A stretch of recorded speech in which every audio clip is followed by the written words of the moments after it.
જો કોઈ પણ વ્યક્તિના ચામડી ઉપર સફેદ ડાઘ હોય કે કોડ હોય તો શું એમને આખી જિંદગી એની સાથે જીવવું પડશે? એની બહુ સરળ ટ્રીટમેન્ટ અવેલેબલ છે. જો લેઝર ટ્રીટમેન્ટથી કોઈ પણ વ્યક્તિ પોતાના હેર રિમૂવલ કરાવે છે તો એ પરમનન્ટ ના હોય. પરમેનન્ટ હોય પણ પેશન્ટ સિલેક્શન ઇમ્પોર્ટન્ટ છે. લેઝર ટ્રીટમેન્ટ ફક્ત સ્ત્રીઓ માટે જ છે? નહીં, 40-60% રેશિયો છે. 40% મેલ પેશન્ટ હેર રિમૂવલ કરાવે છે. જો સ્કિન ઉપર કોઈ પણ કાળો દાગ દેખાય છે તો એ કેન્સરસ હોય? નો, ભારતીય સ્કિનમાં ચામડીના કેન્સર ખાલી 1% હોય છે. કોઈ પણ જગ્યાએ જો વાગે છે અને એનો સ્કાર ખાડો કે દાગ પડે છે એની સાથે આખી જિંદગી જીવવું પડે? બિગ નો. શું લેઝર ટ્રીટમેન્ટ કરાવી બહુ મોંઘી હોય છે? લાર્જ પીઝાના સાઇઝના ખર્ચામાં પણ લેઝર ટ્રીટમેન્ટ થઈ શકે છે. શું પ્લાસ્ટિક સર્જરી કોસ્મેટિક પર્પસીસ એટલે ફક્ત સુંદર દેખાવા માટે જ થતી હોય છે? પ્લાસ્ટિક સર્જરી સુંદરતા માટે પ્લસ તમારા ચામડીના રોગ ઠીક કરવા માટે પણ કરવામાં આવે છે. શું સ્કિન કેર પ્રોડક્ટ્સ જેમ કે સનસ્ક્રીન કે લોશન કે એવું બીજું કશું સ્કિનની ઉપર લગાડવા વાળી વસ્તુઓ વાપરવી જ ના જોઈએ? વાપરવી જ જોઈએ, પણ ડર્મેટોલોજીસ્ટ રિકમેન્ડેડ અને ગુડ બ્રાન્ડની પ્રોડક્ટ વાપરવી જોઈએ. મારે મારી સ્કિનનું ધ્યાન રાખવું છે તો બેસ્ટ ધ્યાન કઈ રીતે રાખી શકું? આના માટે તો આખો તમારે વિડીયો એપિસોડ જોવો પડે. એટલા શોર્ટ આન્સરથી આ જવાબ શક્ય નથી.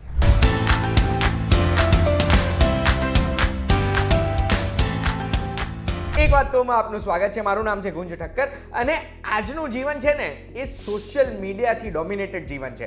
આપણે કોઈ પણ ઇવેન્ટમાં જઈએ છીએ, કંઈ પણ કામ કરીએ છીએ તો સોશિયલ મીડિયા ઉપર એના ફોટો આવવાના ચાન્સીસ વધારે હોય છે અને એટલે દરેક વ્યક્તિને સોશિયલ મીડિયામાં સુંદર દેખાવું હોય છે. આ સુંદર દેખાવા માટે આપણે આપણી સ્કિનનું ધ્યાન વધારે રાખતા હોઈએ છીએ. આ સ્કિનનું ધ્યાન રાખવામાં ઘણી વખત એવી બધી વસ્તુઓ આપણે કરી દેતા હોઈએ છીએ જેના લીધે જાનાથા લંડન પહોંચ ગઈ ટોક્યો જેવું થઈ જાય છે અને એટલે જ સ્કિનનું ધ્યાન પ્રોપરલી કેવી રીતે રાખવું ને એની માહિતી આ વિડીયોમાં તમને મળવાની છે. હવે માહિતી કોણ આપવાનું છે? તો એ માહિતી આપવા માટે સ્કિનને લાગતા વળગતા જે સૌથી મોટા સ્પેશિયલિસ્ટ ગણાય ને એવા એક વ્યક્તિ આપણી જોડે બેઠા છે. એ વ્યક્તિ સ્કિન ક્લિનિક, હું તમને નામ કહીશ ને તો એમનું નામ તમને સંભળાશે. સખિયા સ્કિન ક્લિનિક વાળા doctor Jagdish Sakhiya. Sir, thank you so much અમને સમય આપવા માટે. સરનું હું તમને ટૂંકમાં ઇન્ટ્રોડક્શન આપવા માંગુ છું. સર એક એમડી ડર્મેટોલોજીસ્ટ છે, સખિયા સ્કિન ક્લિનિકના ફાઉન્ડર છે. 1998માં જ્યારે એમણે સખિયા સ્કિન ક્લિનિકની શરૂઆત કરી હતી એના પછી આજે 27 વર્ષમાં તમને સ્ક્રીન ઉપર દેખાય છે 17 શહેરોમાં, જેમાં દુબઈ પણ આવી ગયું, એમાં ટોટલ 32 ક્લિનિક સરે કર્યા છે. સરનો પ્લાન 100 ક્લિનિક કરવાનો છે આપણા દેશના સ્માર્ટ સિટીઝમાં અને વર્લ્ડ લેવલ ઉપર અલગ અલગ શહેરોમાં. સરને આપણા દેશના વાઇસ પ્રેસિડેન્ટ વેંકૈયા નાયડુના હાથથી ચેમ્પિયન્સ ઓફ ચેન્જનો એવોર્ડ પણ મળેલો છે, કારણ કે ડર્મેટોલોજી ફિલ્ડમાં એમણે એટલી મોટી ક્રાંતિ લાવી છે. હવે સરનું ઇન્ટ્રોડક્શન આટલું ઇનફ છે, બાકી એમની અચીવમેન્ટ હું તમને કહીશ તો એ સવાર પડી જશે. પણ હવે સર તમને પહેલો પ્રશ્ન જ પૂછવા માંગુ છું, જે હમણાં મેં પૂછ્યો હતો કે આપણી સ્કિનનું ધ્યાન આપણે કઈ રીતે રાખી શકીએ જેનાથી આપણી સ્કિન એકદમ ગ્લોઈંગ હોય, સેલિબ્રિટી જેવી દેખાવા લાગે? સૌથી પહેલાં તો સ્કિન છે ને ડીપ હોય છે, ખાલી આપણે ઉપર જોઈએ છે એ નથી. તમે ઉપર સાફ કરો, કહું ને ગ્લાસ છે, ગ્લાસમાં ખરાબી નીચે હોય ને બહાર તમે ગમે એટલી સાફ કરો તો એ ગ્લાસ ખરાબ જ રહેવાનો છે. એમ તમારું નીચેનું જ્યાં લગી ખબર ને થળિયું તમે સારું ન કરો અને ખાલી દાળ સાફ કર્યા રાખો તો એ ટેમ્પરરી રહે. એટલે રૂટ કોઝ જ્યાં લગી તમે એડ્રેસ નહીં કરો ત્યાં લગી તમારી ઉપરની સ્કિન લાંબી સમય નહીં રહે. તો લોંગ લાસ્ટિંગ માટે જે ડર્મેટોલોજીસ્ટ તમારો એક તો કોઝ આઈડેન્ટિફાઈ કરે કે તમને શેને લીધે તકલીફ છે અને એનું જો મારણ કરે તો ઓટોમેટિક તમારું સોલ્યુશન આવી જાય અને એ લોંગ લાસ્ટિંગ શાયદ પરમેનન્ટ રહે. અને સૌથી સારી સ્કિન રાખવા માટે, સેલિબ્રિટી જેવી સ્કિન રાખવા માટે સૌથી પહેલાં તો ડાયટ, બેલેન્સ ડાયટ, તમારું એક્સરસાઇઝ, તમારું ડિસ્ટ્રેસ, ટેન્શન મિનિમમ તમારે હોવું જોઈએ અને તમારું સ્કિન કેર જે રેજિમેન હોય છે, day cream, night cream, sunscreen અને મોઇશ્ચરાઇઝિંગ, જો તમે આટલું કરો તો તમારી સ્કિન સારી થઈ જાય અને સારી રહેશે. આ સારી સ્કિન માટે સરે જે 4 વસ્તુઓ કીધી ને એમાંથી 2 વસ્તુઓ હજુ હું ડિટેલમાં જાણવા માંગુ છું. તમે ડાયટ કીધું, તો ડાયટમાં કઈ વસ્તુઓ ખાવી જ જોઈએ જેનાથી સ્કિન સારી રહે? આપણા ડાયટમાં 30% કાર્બોહાઈડ્રેટ, 30% પ્રોટીન અને 30% ફેટ આટલું હોવું જોઈએ અને બાકીના જે 10%માં વિટામિન્સ, મિનરલ્સ, આયન્સ, વિટામિન્સના જે B12, ફેરેટિન છે એ બધું સપ્રમાણ હોવું જોઈએ. એટલે બેલેન્સ ડાયટમાં સૌથી જો વેજીટેરિયન ડાયટ ગણીએ તો તમારે ફ્રૂટ છે, seasonal fruit, green leafy vegetables, fibre અને સ્પ્રાઉટ અલગ અલગ ટાઈપના, આટલા તો તમારે જોઈ સારી સ્કિન, હેલ્ધી સ્કિન તમને જોતી હોય અને એ લોંગ ટાઈમ માટે જોતી હોય તો આટલા ફૂડ તમારા શરીરમાં હોવા જ જોઈએ. ઘણી વખત ખાલી કાર્બોહાઈડ્રેટ જ ખાતા હોય, ઘણા જંક ફૂડમાં મેજોરિટી કાર્બોહાઈડ્રેટ આવતું હોય, કાં પછી ફેટ વધારે ખાતા હોય. તો પ્રોટીન આપણે ઇન્ડિયન ગુજરાતી થાળીમાં તો બહુ લિસ્ટ હોય છે, બહુ બધું થોડી દાળ હોય છે, બાકી બધું કાર્બોહાઈડ્રેટ હોય. તો કાર્બોહાઈડ્રેટ ઓછું કરવાનું, પ્રોટીન વધારવાનું ઓકે. અને ફ્રૂટ વધારવાનું. ફ્રૂટમાં કાર્બોહાઈડ્રેટ હોય પણ કોમ્પ્લેક્સ કાર્બોહાઈડ્રેટ હોય, જેથી સ્કિન માટે સારા. ચલો સર, ડાયટ સમજી ગયો. હવે તમે જે સ્કિન કેર રૂટીન કીધું, day cream, night cream, moisturiser ને સનસ્ક્રીન, એની સિસ્ટમ શું હોય ને કેવા પ્રોડક્ટ્સ યુઝ કરવા જોઈએ? આપણી ભારતીય સ્કિન છે ને અલગ અલગ ટાઈપની, કોઈની ડ્રાય સ્કિન હોય, કોઈની ઓઇલી સ્કિન હોય, કોઈની સેન્સિટિવ હોય, કોઈની સિઝનલ સ્કિન હોય, કોમ્બિનેશન સ્કિન હોય. કારણ કે વચ્ચે ઓઇલી હોય, સરાઉન્ડિંગ સ્કિન ડ્રાય હોય, ટી ઝોન ઓઇલી હોય, બાકી ડ્રાય હોય. તો તમારું જે મોઇશ્ચરાઇઝિંગ ક્રીમ છે એ તમારે જો પિમ્પલ્સ હોય તો નોન કોમેડિજેનિક યુઝ કરવાનું, અને એકદમ ડ્રાય સ્કિન હોય તો તમારે જુદું યુઝ કરવાનું. એક રેટિનાલ છે અને સેરામાઇડવાળું જે કોમ્બિનેશનવાળું જે મોઇશ્ચરાઇઝિંગ ક્રીમ છે, એન્ટી એજિંગ છે. અને ફેસ વોશ જે છે, જો તમારી સ્કિન ઓઇલી હોય તો સેલિસિલિક એસિડ બેઝવાળું તમારે ફેસ વોશ યુઝ કરવું જોઈએ. જો તમારી ડ્રાય સ્કિન હોય તો તમારે જે સિરામિડ કોમ્પ્લેક્સવાળું જે ફેસ વોશ આવે એ યુઝ કરવું જોઈએ. સનસ્ક્રીન, તમારી ઓઇલી સ્કિન હોય તો તમારે છે ને જેલ બેઝ સનસ્ક્રીન વાપરવાનું. જો તમારી ડ્રાય સ્કિન હોય તો ક્રીમ બેઝ સનસ્ક્રીન વાપરવાનું, અને બોડીમાં વાપરવું હોય તો લોશન ફોર્મમાં સનસ્ક્રીન વાપરવાનું, અને SPF મિનિમમ 30 to 50 વચ્ચે હોવું જોઈએ. અને એ ઉપરાંત તમારું જે ડેઇલી જે તમે જે ફેસ ઉપર વાપરો છો એ ડે ક્રીમ, જો તમારું આઉટડોર એક્ટિવિટી હોય, તમારે બહાર વધારે ફરવાનું હોય તો સનસ્ક્રીન સાથે વ્હાઇટનિંગ ક્રીમ એક જોઈ. અને જો તમારો ઇનહાઉસ અંદર હોય, પરંતુ જો કોમ્પ્યુટર સ્ક્રીનની સામે આખો દિવસ બેઠા હોય, તમારે કોઈ પણ આવી રીતના લાઇટ સામે બેઠા હોય, વિઝિબલ લાઇટ હોય, તો પણ સન બ્લોક લગાડવાનું જરૂરી છે.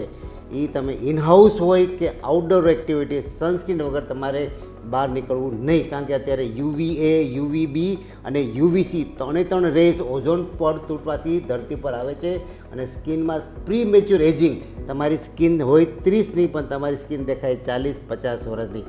રિંકલ્સ, ઝુરિયા, સ્કિન લેક્ઝિટી અર્લીએસ્ટ આવે, અને સ્કિન કેન્સર ભારતીય ત્વચામાં પણ હવે ડેવલપ થવા માંડ્યા છે. સર, આ ભારતીય સ્કિનમાં જે પ્રોબ્લેમ્સ દેખાવા લાગ્યા છે ને એને લઈને જ મારો પ્રશ્ન છે નેક્સ્ટ, કે સ્કિન પ્રોબ્લેમ થવાના કારણો શું હોય છે? સૌથી જો જીનેટિક હોય, વારસાગત હોય. સેકન્ડ છે એ પોલ્યુશન, ડસ્ટ, જે આઉટર એન્વાયરમેન્ટલ ફેક્ટર છે એ છે. ત્રીજું છે કે PCOD, લેડીઝમાં જે હોર્મોનલ ઇમ્બેલેન્સ કહેવાય, જેન્ટ્સમાં પણ હોર્મોનલ ઇમ્બેલેન્સ કહેવાય. એ સિવાય સ્ટ્રેસ, ટેન્શન, ઘણા બધા સ્ટ્રેસ છે, મેટ્રોમોનિયલ સ્ટ્રેસ છે. સ્ટ્રેસનું પ્રમાણ ઘણું બધું વધી ગયું છે જે પહેલાં નહોતું.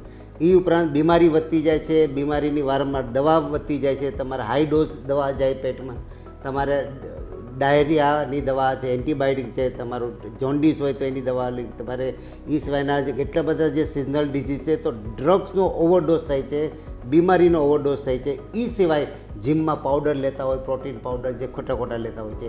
એ સિવાય ઘણા બધા જેવા ફેક્ટર છે કે એને લીધે સ્કિનમાં પ્રીમેચ્યોર એજિંગ ફાસ્ટ થાય છે. સ્કિન જે તમારી જે છે એમાં ડર્મિસ અને એપિડર્મિસમાં જે કોલેજન ફાઈબર છે એ સમય કરતાં વહેલા તૂટતા જાય છે, એટલે એજિંગ તમારી પ્રોસેસ ફાસ્ટ થાય. અને આ સ્કિન ડિસીઝ કઈ પ્રકારના હોય? સ્કિન ડિસીઝ મોટા 5 ટાઈપના છે, બ્રોડલી ક્લાસિફિકેશન કરી. એક જીનેટિક, વારસાગત જન્મજાત હોય, એમાં લાંછન હોય, ઘણા બધા એવા. એ ઉપરાંત ઓટોઇમ્યુન ડિસીઝ હોય, એમાં સફેદ ડાઘ આવી જાય, પેમ્ફિગસ આવી જાય, એ બધા. ડેવલપમેન્ટલ ડિસીઝ હોય કે ભાઈ જન્મ વખતે ન હોય પણ પાછળથી જે ડિસીઝ ડેવલપ થાય એ છે. એલર્જી ડિસીઝ ઘણા બધા થાય. બ્લિસ્ટરિંગ ડિસીઝ છે, પેમ્ફિગસ છે. એ સિવાય લાઇકન પ્લેનેટ છે, સોરાઇસિસ છે, સીડવા કહેવાય, સીડવા, fungal infection, bacterial infection, viral infection, તજાગરમી કહી શકાય. એ સિવાયના ઘણા બધા 5000 સ્કિન ડિસીઝ છે. આ તો મેં તમને કોમન ડિસીઝ કીધા, પરંતુ જે મેઇનલી જે સ્કિનમાં જે નથી મળતા એ જીનેટિક ડિસીઝ નથી મળતા. બાકી બધા સ્કિન ડિસીઝ હવે અદ્યતન ટ્રીટમેન્ટથી, બાયોલોજિકલ ઇન્જેક્શન, સ્ટેમ સેલ, PRPથી મટાડવા હવે શક્ય છે. વાવ! તો સર, આ તમે આટલા બધા રોગ કીધા, તો મારા સ્કિન ઉપર મને કેવા લક્ષણો દેખાય કે કેવી વસ્તુ દેખાય તો તરત મારે કોઈ ડર્મેટોલોજિસ્ટ પાસે જવું જોઈએ? જેમ હાડકામાં તમને જોઈન્ટ પેન થાય, જેમ તમને ગેસ્ટ્રોમાં પેટમાં દુખે, જેમ તમને મેલેરિયા હોય તો તમને ફીવર આવે, એમ ચામડીમાં તમને ખંજવાળ આવે, તમને ચામડીમાં બળતરા થાય, ચકામા બને, બ્લિસ્ટર બને, લાલાશ આવી જાય, પાણી ભરાય. આ બધા સિમ્ટોમથી તમારે સ્કિનમાં ડિઝીઝ બનાવે. એ ઉપરાંત ઇઝીલી તમે બહાર તડકામાં જાઓ તો તરત સ્કિન તમારી કાળી થઈ જાય, ટેનિંગ થઈ જાય. આઈ સર્કલ દેખાવા માંડે, તો આ બધી કોસ્મેટિક જે વસ્તુ કે દેખાવમાં ખરાબ લાગે તો પરંતુ એનું રૂટ કોઝ તો અંદર જ છે. એટલે કંઈ પણ સ્કિનમાં ચેન્જીસ આવે, ડ્રાયનેસ, ડલનેસ, ઓઇલી સ્કિન વધી જાય, ગરમી વધી જાય, ફુંસી વધી જાય, હેરફોલ થાય, નાખૂનમાં કંઈ તકલીફ પડે, જીભમાં કોઈ ચાંદા પડે, તો આવી કન્ડિશનમાં ડર્મેટોલોજીસ્ટને તરત દેખાડવું પડે. અને સર કોઈ તમને દેખાડે છે તો હવે સ્કિન ડિસીઝ છે કોઈ, તો એની ટ્રીટમેન્ટ કઈ કઈ પ્રકારની હોય છે? જેવું એનું કારણ એવું એનું મારણ. એટલે જે ડિસીઝ છે, માનો કે જીનેટિક છે તો એ પ્રમાણે એની ફેમિલી હિસ્ટ્રી આખી જોતા હોય છે. ઓટોઇમ્યુન ડિસીઝ એટલે કેમ અસ્થમા હોય, કેમ થાઇરોઇડ હોય, એમ અલગ અલગ જે ઓટોઇમ્યુન ડિસીઝ, સફેદ ડાઘ છે, કોડ છે, એ સિવાય અર્ટિકેરિયા, સીળવા છે, ડર્મેટાઇટિસ, ખરજવું છે, તો એ ઓટોઇમ્યુન ડિસીઝ છે તો એનું કારણ જોઈએ. એ સિવાય બાકીના જે છે કે ભાઈ એલર્જીક ડિસીઝ છે ઘણા બધા, તો એલર્જી એનું કારણ આઈડેન્ટિફાઈ કરીએ. કોઈ સનલાઇટથી થતું હોય, કોઈ કેમિકલ્સથી થતું હોય, કોઈ ખાવાથી થતું હોય, કોઈ કોન્ટેક્ટથી થતું હોય. લેડીઝમાં કોઈ સાબુ, ડિટર્જન્ટ પાવડર છે, અત્યારે સુરતમાં ઘણા બધા કેમિકલ્સના ઝોન છે, તો કેમિકલ્સ એક્સટર્નલ ઇન્હેલેશન પેટમાં જતા હોય, ખાણીપીણીમાં જતું હોય, તો એની અમે એલર્જી ટેસ્ટ કરીને આઈડેન્ટિફાઈ કરીએ. ટૂંકમાં રૂટ કોઝ એડ્રેસ કરી અને અમે એની થેરાપી ટ્રીટમેન્ટ નક્કી કરીએ. તો સર આમાં એક ડિસીઝ છે એનું મારે જાણવું હતું, મને પોતાને ઉત્સુકતા છે. આટલા બધા ડિસીઝનું તો નહીં જાણી શકીએ, પણ જો સફેદ ડાઘ કે કોડ હોય એની ટ્રીટમેન્ટ શું કરો છો તમે? સફેદ ડાઘની treatment, early treatment, best treatment. આગ નાની હોય બુઝાવી સહેલી પડે. સફેદ ડાઘ એવું છે કે જો અર્લી ટ્રીટમેન્ટ લો તો ચોક્કસ મટી શકે. 5 જાતના ડાઘ નહીં મટે. એક તો 10 વર્ષથી વધારે સમય થઈ ગયો હોય, સ્ટ્રોંગ ફેમિલી હિસ્ટ્રી હોય, ફાધર મધરને હોય તો મટવાના ચાન્સ નહીં. ત્રીજું કે તમારા બોડીમાં 30% વધારે એરિયામાં ફેલાઈ ગયું હોય તો મટવાના ચાન્સ ઓછા. ચોથું કે જે જગ્યાએ વાળ જ ન હોય અથવા વાળ વ્હાઇટ થઈ ગયા હોય એ જગ્યાએ ડાઘ નહીં મટે. અને બીજું પાંચમું છે કે જે બોની પોઈન્ટ ઉપર જ્યાં બોની એરિયા હોય અને ત્યાં જો વ્હાઇટ સ્પોટ થયો હોય તો ત્યાં મેડિકલ લાઇન ઓફ ટ્રીટમેન્ટથી નહીં મટે, ત્યાં સર્જરી કરવી પડે. તો કહેવાનો મિનિંગ છે અર્લી ટ્રીટમેન્ટ 100% વ્હાઇટ સ્પોટ મળી શકે. અને એની જે પ્રોપર ટ્રીટમેન્ટ જો મેન્ટેનન્સ જે ડર્મેટોલોજીસ્ટ તમને રિકમેન્ડ કરે, કોઈપણ સફેદ ડાઘની દવા 3 થી 5 વર્ષ ચાલે. ઘણી વખત અર્લી ડાઘ છે 2-3 મહિનામાં મટી એટલે પેશન્ટ છોડી દે, પરંતુ ફરી પાછો ડેવલપ થાય છે. 3 to 5 યર્સનો જે ફોલોઅપ છે એ સફેદ ડાઘમાં બહુ જરૂરી છે. એમાં મેડિસિન આવશે, યુવી લાઇટ આવશે, એક્ઝાઇમર લાઇટ આવે અને ખાણીપીણીની પરેજી આવે અને અમુક ક્રીમ્સ આવે. બસ આટલું કરો, સફેદ ડાઘ ચોક્કસપણે મટી શકે. આ મને આજે નવી વસ્તુ જાણવા મળી છે કે સફેદ ડાઘની ટ્રીટમેન્ટ પણ છે. એટલે આજે તમે મને સમય આપ્યો છે એના બદલે હું તો બહુ જ આભારી છું. ચિંતા ના કરો, હજુ પ્રશ્ન પત્યા નથી, હજુ તો બહુ જ બધા પ્રશ્ન બાકી છે. નેક્સ્ટ પ્રશ્ન સર એ પૂછવા માંગુ છું કે ટ્રીટમેન્ટને લઈને ઘણી બધી ગેરમાન્યતાઓ બી હશે લોકોમાં, તો એ કઈ કઈ પ્રકારની તમે જોઈ છે? ગેરમાન્યતા એવું છે ઘણી વખત અંદરનો ડિસીઝ હોય અને ઘણી બધી કોઈ જગ્યાએ કે ભાઈ ક્રીમથી મટી જાય, તો ક્રીમથી નહીં મટે. ઘણીવાર રૂટ કોઝ અંદર હોય, બોન મેરોમાંથી એન્ટીબોડી બનતા હોય ને સ્કિનમાં આવતા હોય. હવે તમે ટ્યુબથી મટાડો તો અહીં મટી બીજી જગ્યાએ ચાલુ થાય. ખ્યાલ આવ્યો? એટલે કહેવાનું મિનિંગ કે ગેરમાન્યતા એવી છે કે ઘણા ડિસીઝ સેલિબ્રિટી પણ એન્ડોર્સ કરતા હોય છે કે આ ક્રીમ લગાડો એટલે તમને આ થઈ જાય, આ ક્રીમ લગાડો તો આ થઈ જાય, આ ઓઇલ લગાડો તો તમારા વાળ ખરતા બંધ થઈ જાય. પરંતુ એનો રૂટ કોઝ આઈડેન્ટિફાઈ કર્યા વગર તમે તેને સોલ્યુશન આપો. એટલે મિથ એવી છે કે આ હું ક્રીમ લગાડીશ તો ગોરો થઈ જઈશ, આ ક્રીમ લગાડીશ તો મારી સ્કિન ટાઈટ થઈ જશે, આ ક્રીમ લગાડવાથી મારી એજ 10 વર્ષ નાની થઈ જશે, આ ક્રીમ આ ઓઇલ લગાડવાથી મારા વાળ બધા ઉગી જશે. આ બધી મિથ છે. અને એક બહુ ઇમ્પોર્ટન્ટ અને આમ ચામડી માટે ઘાતક કહી શકાય એવી કે સસ્તી જે ટ્રીટમેન્ટ અત્યારે જે ઘણા બધા પેશન્ટ કે ભાઈ આ ક્લિનિકમાં સસ્તી છે, આ પાર્લરમાં સસ્તી સ્કિન ટ્રીટમેન્ટ થાય છે, આ સલૂનમાં મને સસ્તી સ્કિનથી હું ગોરી થઈ જાઉં છું, આ ફેશિયલ કરવાથી મારો સ્કિનનો આખો કલર ખુલી ગયો છે. તો એ મિથ છે. તમારી સ્કિનને તમે તમારી કિંમતી સ્કિનને તમે છે ને જોખમમાં મૂકો છો સસ્તાઈના ચક્કરમાં. તમારી ડીઝલ ગાડીમાં તમે ક્યારેય પેટ્રોલ નથી ભરતા, તમે એ નિર્જીવ વસ્તુનું કેટલું ધ્યાન રાખો. તો આ તો તમારી સ્કિન સજીવ છે. જન્મથી તમે મૃત્યુ લગી આ સ્કિન તમારી સાથે રહેવાની છે. તો આ સ્કિનની જાળવણી એવા સક્ષમ માણસોના હાથમાં આપવી જોઈએ જે ક્વોલિફાઈડ ડર્મેટોલોજી છે. એટલે તમારે જે મશીન જે છે FDA એપ્રુવડ હોવા જોઈએ. એ મશીન કોણ વાપરે છે, એ થેરાપિસ્ટ કોણ છે, ટ્રેન છે કે નહીં, એ બધું બહુ જોવું પડે. કાં તમારે ટ્રીટમેન્ટ કરવી જ નહીં જોઈએ, કરવી હોય તો સારી જગ્યાએ ક્વોલિફાઈડ ડૉક્ટર પાસે કરવી જોઈએ. એટલે ચામડીની સારવાર જે લેઝર છે એ ગમે પાસે જઈને કરાવી લે એ મિથ છે. ક્વોલિફાઈડ ડર્મેટોલોજીસ્ટ પાસે એના અંડર સુપરવિઝનમાં જ થવી જોઈએ. હવે સર આગળ વધીએ ને એ પહેલા બીજો એક પ્રશ્ન મારે ઘરે કોઈને અગર કોઈ વસ્તુથી સ્કિનને સારી કરવી હોય ને એને લઈને છે. ઘણા લોકો કે સ્કિન ઉપર મધ લખાવવાથી સ્કિન સારી થાય, ઘણા લોકો એવું કહે કે મલાઈ લગાવવાથી સારી થાય, ઘણા લોકો એવું કહે કે બરફનો પેલો વાડકો બનાવીને એમાં મોઢું કરીએ તો આપણો મોઢો પર ગ્લોઈંગ સ્કિન થઈ જાય. તો હવે આમાં સાચું શું, કોને માનવાનું? આમાં બધું ખોટું નથી, કારણ કે આયુર્વેદિક આપણું વર્ષો જૂનું છે ને એલોપેથિક દવા હમણાં વર્ષોથી આવી છે. એલોપેથિક દવા છે ને એકદમ સ્ટાન્ડર્ડ જ આવી, 1+1=2 જેવું થાય.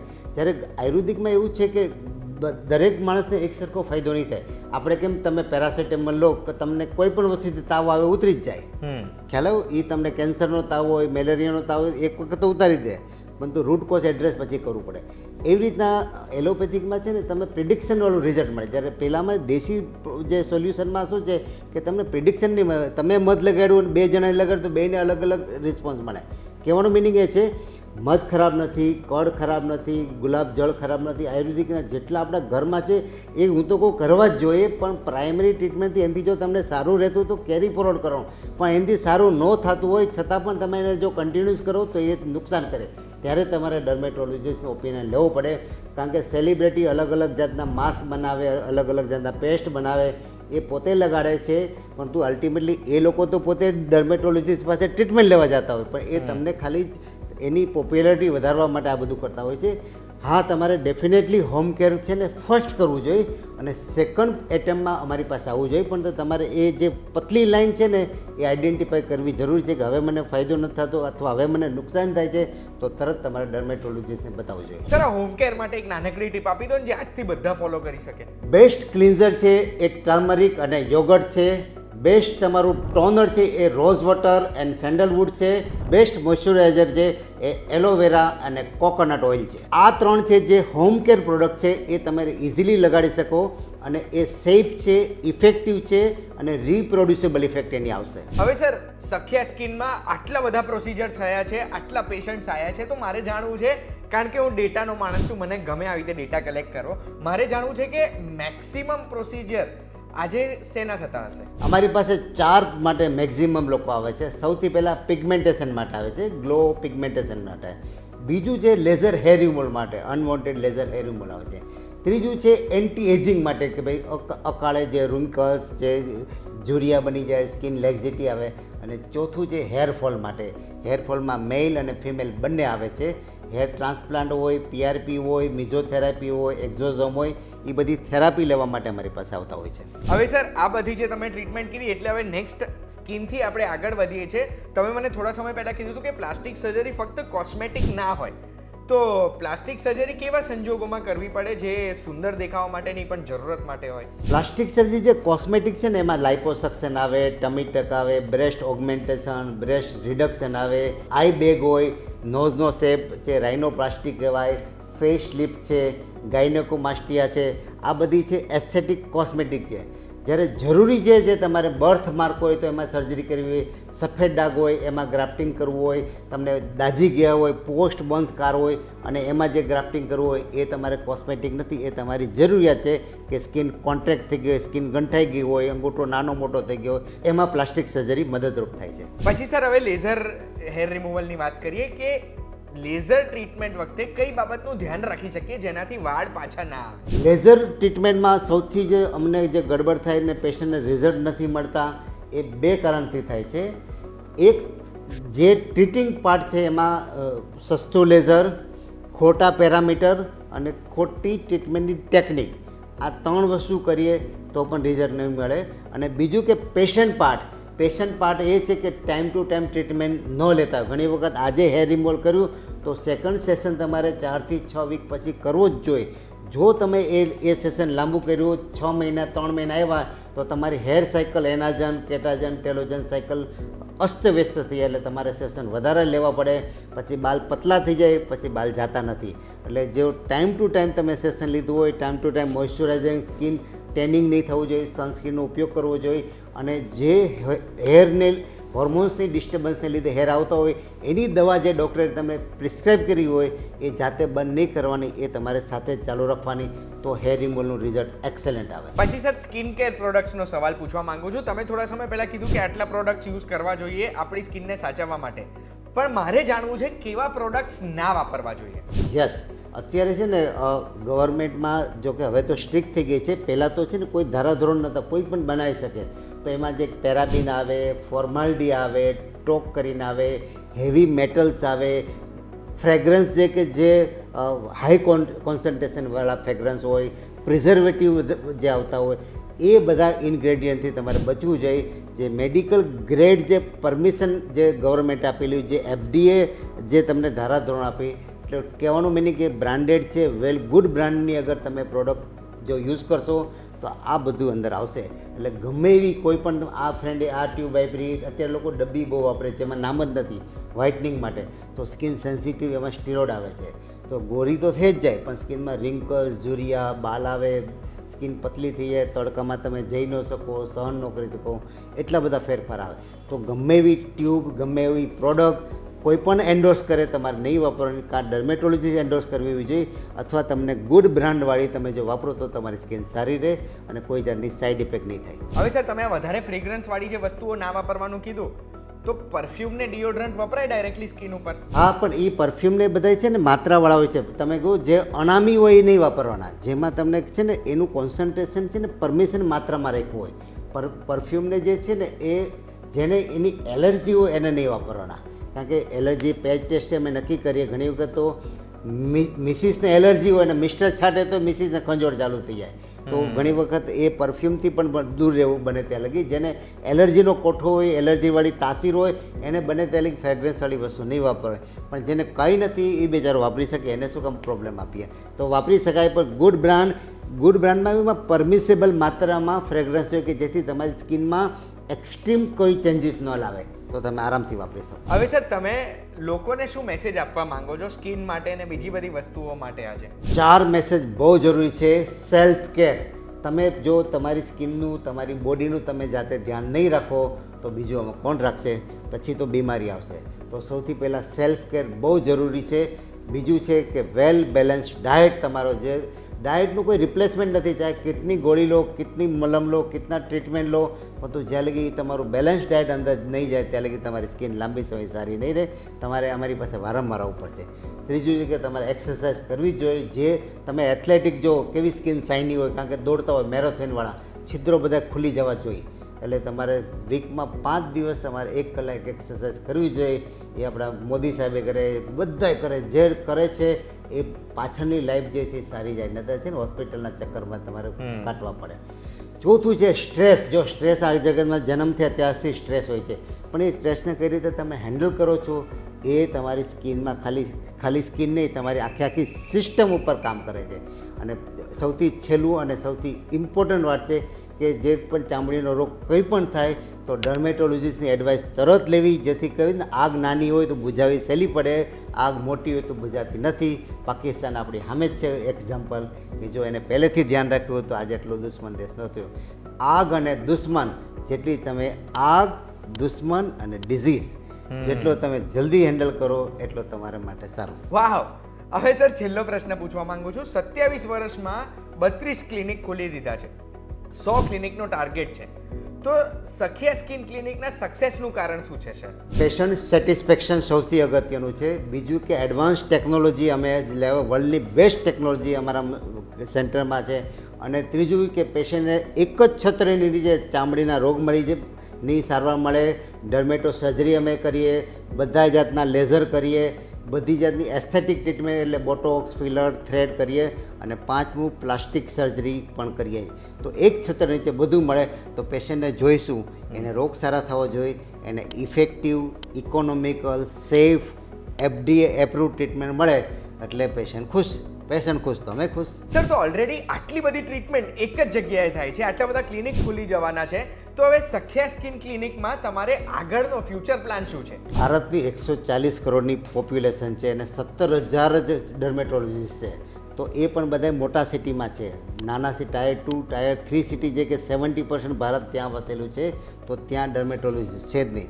તો ફર્સ્ટ પ્લાન મારો એ છે કે 20,000 જે નાના નાના સેન્ટરમાં એક AI base skin model skin treatment clinic બનાવવાનું.